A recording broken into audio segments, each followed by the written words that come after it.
Assalamualaikum warahmatullahi wabarakatuh. Baik, kami dari kelompok 4 akan membahas tentang disprasia. Sebelum itu, kami akan mengenalkan anggota kami masing-masing. Saya sendiri baik ada Salsabila. Saya Muhammad Isamuddin Syah. Saya Sabita Rahma. Saya Elizabeth Togatoro. Saya Siti Fatimah Syarif. Baik, kita mulai dari pengertiannya.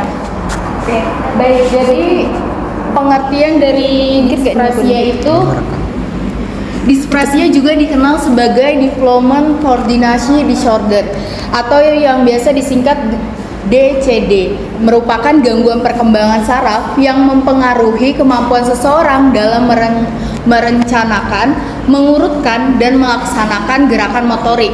Development Coordination Disorder atau DCD dan Specific Learning Disability adalah dua kondisi neurodevelopmental yang berbeda dan diklasifikasikan secara terpisah.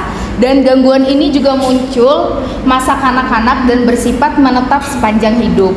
Dan disprasia disebabkan oleh kelemahan otot, penyakit neurologis lainnya seperti cerebral palsy, stroke maupun tingkat kecerdasan yang rendah.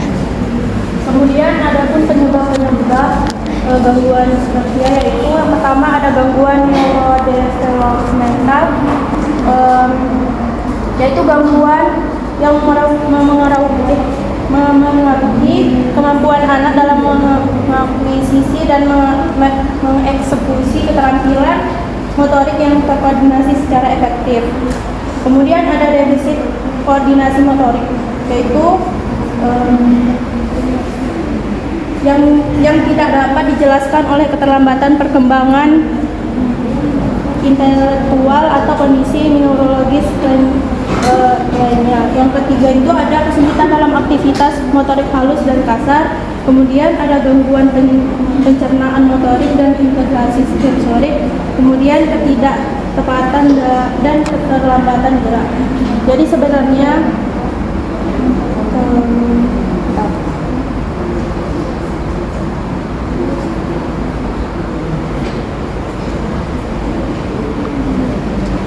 kalau menurut Dokter Bagus itu disprasia bukan karena ada masalah syaraf atau ototnya, tetapi karena ada switch atau kayak tombol vestibular. Nah, itu yang menyebabkan sulitnya terkontrol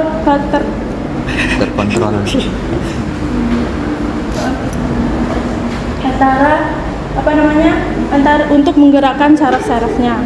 Kemudian kami juga sudah contoh tokoh yang mengalami disprasia, yaitu tokoh di Harry Potter yang dialami oleh Daniel. Itu dia mengalami disprasia disprasia awal, tapi bisa dengan terapi itu dia bisa sembuh, dia bisa mengontrol motoriknya gitu. Kemudian ada permasalahan disprasia. Selanjutnya itu permasalahan. Di sini permasalahannya ada 7. Yang pertama, kesulitan motorik. Nah, di sini anak mengalami hambatan dalam koordinasi motorik halus maupun kasar. Misalnya saat menulis, mengenakan pakaian, berolahraga atau bersepeda. Mereka cenderung memiliki masalah keseimbangan tubuh baik saat diam maupun bergerak, sehingga mudah jatuh akibat kontrol otot yang kurang optimal. Proses belajar keterampilan baru berjalan lebih lambat, termasuk pada aktivitas kompleks seperti mengemudi. Yang kedua yaitu fungsi kognitif dan eksekutif. Di sini kesulitan muncul dalam hal perencanaan, mengingat informasi atau memori kerja, mengendalikan diri, serta melakukan pemantauan diri. Selanjutnya itu pemrosesan informasi dari suara, ritme, maupun urutan seringkali terhambat. Yang ketiga ada bahasa dan komunikasi. Di sini sebagian anak menunjukkan kendala dalam aspek fonologi, komunikasi sehari-hari, dan perencanaan bahasa. Yang keempat, ada dampak akademik. Di sini hambatan motorik berpengaruh pada capaian belajar, terutama dalam menulis tangan, mengikuti olahraga, berkonsentrasi, serta menyelesaikan tugas praktik di sekolah. Kesulitan ini kadang dianggap guru sebagai tanda kemalasan, padahal berhubungan dengan kondisi yang dialami anak. Yang kelima, sosial dan emosional. Pengucilan sosial dan persepsi dari lingkungan yang menyebabkan anak merasa rendah diri, frustasi, dan kesepian. Akibat dari pengucilan sosial, anak lebih sering menghindari aktivitasnya. Yang keenam, adanya risiko tambahan. Anak dengan dispraksia biasanya disertai dengan ADHD, autisme, dan gangguan belajar yang lain. Anak dispraksia juga dapat bermasalah pada rendahnya aktivitas akibat obesitas. Yang ketujuh atau yang terakhir yaitu keterbatasan intervensi. Hambatan yang sudah muncul sejak dini dan tidak mendapatkan intervensi dan bertahan hingga dewasa. Selanjutnya intervensi. Oke, selanjutnya yaitu intervensi, di mana ada beberapa intervensi, yaitu yang pertama ada kognitif. Nah, mengapa sih perlu? Karena di sini adalah masalah neurologis yang melibatkan defisit perencanaan motorik dan fungsi eksekutif. Jadi, anak itu tidak hanya memiliki kesulitan bergerak, namun kesulitan merencanakan langkah, memantau diri, dan memecahkan masalah gerakan secara efektif. Nah, apa sih program atau intervensi yang dapat dilakukan? Yaitu program Cognitive Orientation to Occupational Performance. Nah, apa sih itu? COOP adalah pendekatan yang paling efektif, terbukti mengatasi defisit perencanaan motorik dan fungsi eksekutif.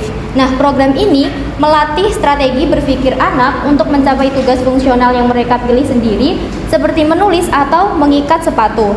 Nah, gimana sih prosesnya? Yaitu ada goal, plan, do, check. Di mana goal itu tujuan, plan rencana, do lakukan, dan check adalah mengevaluasi apakah rencana mereka itu berhasil atau gagal. Selanjutnya ada intervensi motorik dan sensorik. Mengapa perlu? Karena kesulitan serius dalam sinkronisasi auditori atau motorik seperti otak mereka tuh sulit menyelaraskan gerakan tubuh dengan ketukan atau irama dari luar, maka ada program yang disebut rhythmic auditory cueing. Nah, itu tuh menggunakan musik atau metronom. Metronom itu seperti alat yang biasa digunakan di dunia musik yang stabil atau sebagai pengatur waktu. Tujuannya, irama dari luar bertindak sebagai panduan yang stabil, membantu otak anak mengatasi masalah timing internalnya yang kacau. Nah, ini tuh melatih jalur komunikasi antara pendengaran dan motorik di otak. Selanjutnya yaitu ada masalah keseimbangan dan obesitas. Nah, gangguan keseimbangan ini membuat anak mudah jatuh, berisiko tinggi obesitas, dan menghindari aktivitas fisik. Nah, dapat diatasi dengan apa? Dengan exergaming dan FMS training. Nah, exergaming itu permainan olahraga menggunakan permainan aktif untuk melatih gerakan yang menyenangkan. Selanjutnya yaitu FMS training, itu latihan gerakan dasar di mana tujuannya itu membangun kepercayaan diri gerak anak yang sangat penting untuk mencegah mereka memilih gaya hidup malas bergerak. Selanjutnya yaitu belum masih ada satu. Selanjutnya yaitu ada terapi integrasi sensorik. Ini tuh terapi untuk kesulitan memproses input sensorik dan kesulitan merasakan posisi tubuh sendiri. Jadi terapi ini adalah menyediakan aktivitas yang terstruktur dan terarah untuk membantu otak anak mengatur input sensorik yang lebih baik. Tujuannya membuat anak lebih tenang, lebih fokus, dan lebih sadar akan posisi tubuhnya. Selanjutnya ada intervensi untuk psikososial dan lingkungan. Nah, yang pertama itu elemennya itu ada risiko kesehatan mental, di mana tingginya efek bullying gitu loh. Dari bullying itu membuat kegagalan motorik dari anak tersebut. Nah, intervensi yang dapat dilakukan itu yaitu cognitive behavior therapy. Itu untuk mengatasi pikiran anak, itu pikiran yang negatif gitu loh tentang yang dialami itu. Terus yang kedua ada masalah stigma sekolah, itu tentang anak yang mengalami bullying itu biasanya tuh diejek, terus apa ya? Apa berarti kayak membuat kesulitan guru gitu loh dalam menghadapi anak tersebut.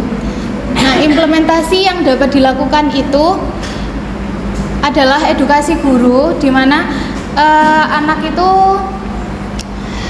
guru itu mengetahui kondisi neurologis anak untuk membuat intervensi-intervensi yang baik untuk kondisi anak tersebut.